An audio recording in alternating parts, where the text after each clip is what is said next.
to subscribe! I am Charis Gumawa. Today, we're going to discuss the power of the purse.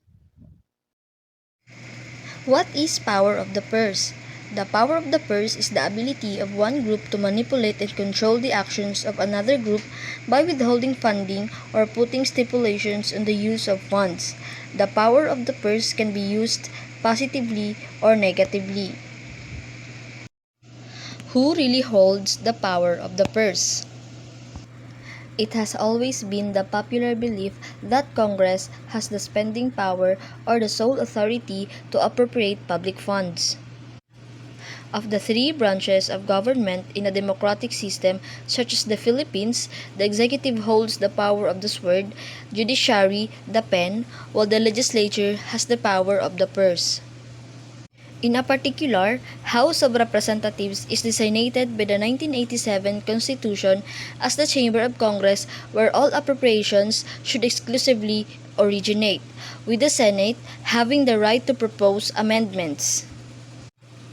The President only proposes the budget, but it's still Congress that supposedly has the final say where the budget should go. That is the ideal, but often, the ideal is not quite what is real. In this regard, the question is, does Congress really hold the power of the purse? The reality on the ground, in a nutshell, Congress' power of the purse has been significantly diminished, and in reality, it is the executive branch that in law and in practice wields more power over the purse. This state of affairs came to being with the issuance of Presidential Decree No. 1177 of Marcos regime, which revised the budget process supposedly to institutionalize the budgetary innovations of the new society, but which virtually arrogated the budgetary powers of the legislature unto the executive. Further loosening the hold of the legislature on the purse are two more Marcos laws, namely Presidential Decree 1967 and Presidential Decree 81, which is automatically appropriated funds for debt payment.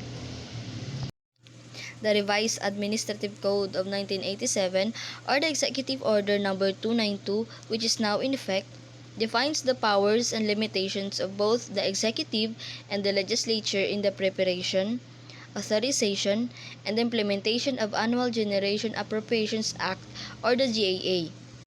Unfortunately, it did not undo the intent of Presidential Decree 1177 but even largely upheld it.